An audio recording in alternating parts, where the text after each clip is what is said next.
सो हाय, class से NEET को 269 days बचे एंड मैं आप लोगों को बताने लगी हूँ कि मैं अपने बायो कैसे पढ़ती हूँ, क्योंकि मैंने अपना फिजिक्स एंड केमिस्ट्री आप लोगों को बता दिया था मैं कैसे पढ़ती हूँ। तो आप लोगों में से काफ़ी लोग पूछ रहे थे कि मैं अपना बायो कैसे पढ़ती हूँ, मैं वो भी बता दूँ। So here I am telling you exactly how I do my chapters.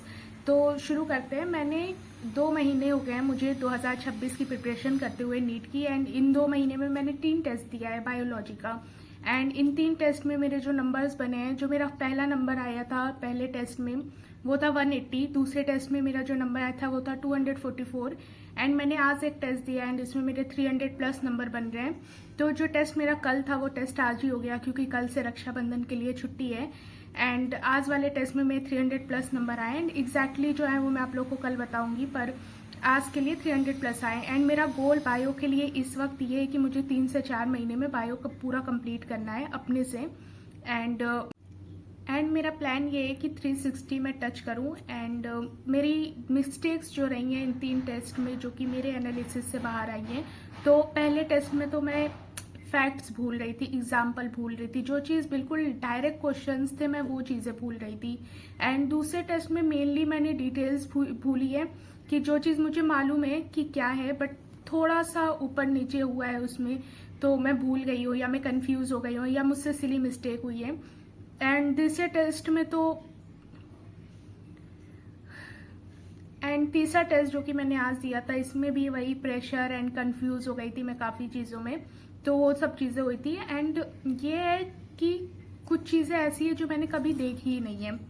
And आज के टेस्ट में कुछ चीज़ें ऐसी थी जो मुझे लग रहा था मैंने ये चीज़ें कभी देखी ही नहीं है, पर ये बिलीव करना बहुत ज़्यादा हार्ड है, क्योंकि जैसे मैं अपने चैप्टर्स कंप्लीट कर रही हूँ कोई चांस ही नहीं है कि कोई भी चीज़ मुझसे मिस हो जाए। तो I will improve in next 2 to 3 months। And तो मैं आप लोग को बता सकती हूँ कि मैंने कैसे अपनी प्रिपरेशन करी है हर चैप्टर के लिए। तो जो मैं बताने वाली हूँ वो एक चैप्टर पे मैं कैसे पूरा पढ़ती हूँ वो मैं बता रही हूँ। तो सबसे पहले तो मैं लेक्चर ही देखती हूँ। हमारा पहला काम होता है लेक्चर देखना, बट लेक्चर कौन सा?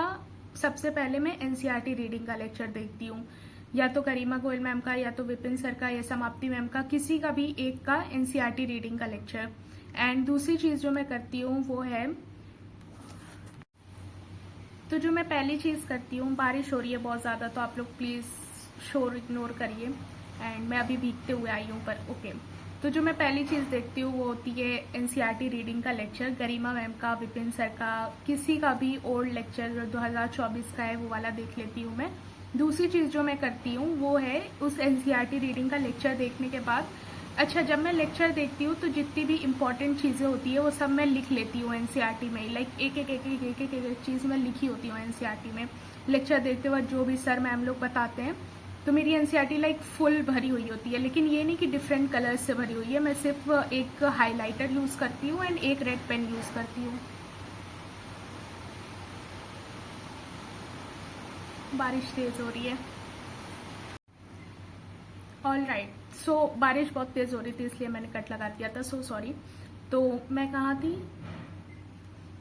हाँ, मैं 2 हाइलाइटर यूज करती हूँ, एक हाइलाइटर यूज करती हूँ मैं एंड एक रेड पेन यूज करती हूँ एनसीईआरटी के लिए। एक लाइक हाइलाइटर जो भी इंपॉर्टेंट चीज हो या पीवाई हो सिर्फ उसको हाईलाइट करने के लिए, एंड रेड पेन कोई इंपॉर्टेंट लाइन हो या फिर पॉसिबल ऑफ क्वेश्चंस हो उसको हाईलाइट करने के लिए, एंड कुछ भी एक्स्ट्रा पॉइंट मुझे लिखना होता है तो उसको साइड में लिखने के लिए।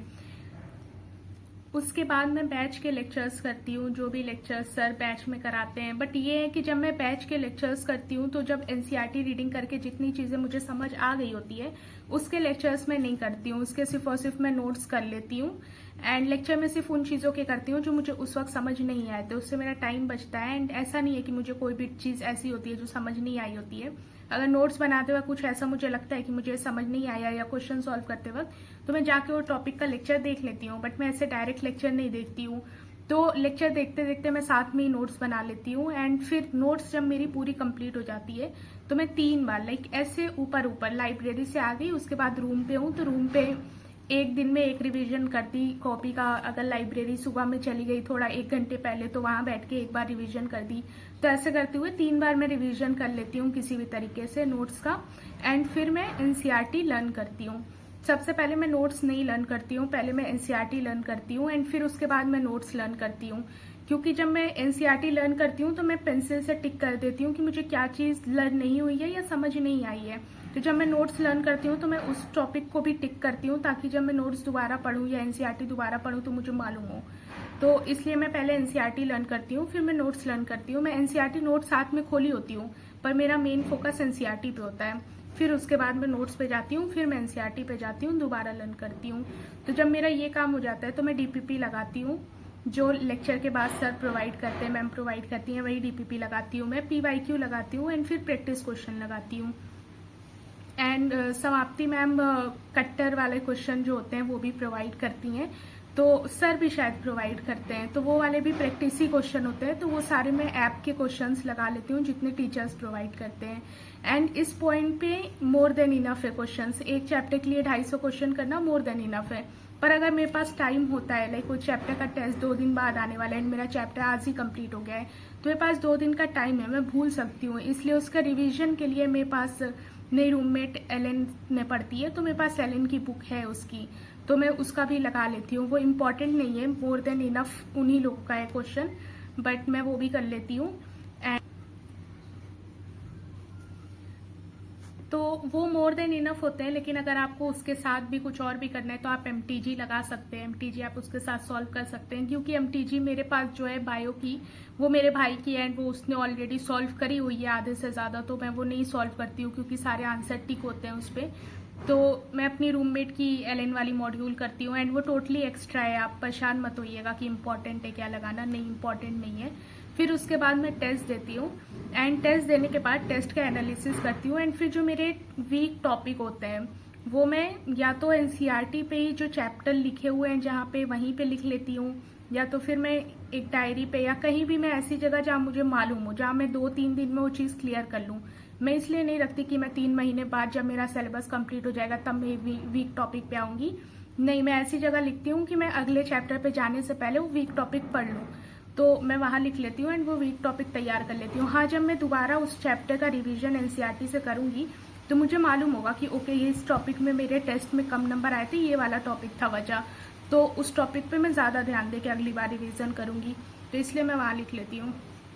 सो ऐसे करती हूँ मैं अपनी बायो की तैयारी। आई होप कि आप लोगों को ठीक लगी हो, एंड ये मेरा तरीका है तैयार करने का। अगर आप लोगों को भी ऐसा लगता है कि आप लोग भी ऐसे तैयार करें एंड आप लोगों का नंबर इंक्रीज होगा तो करिए, आई विल बी ग्लैड।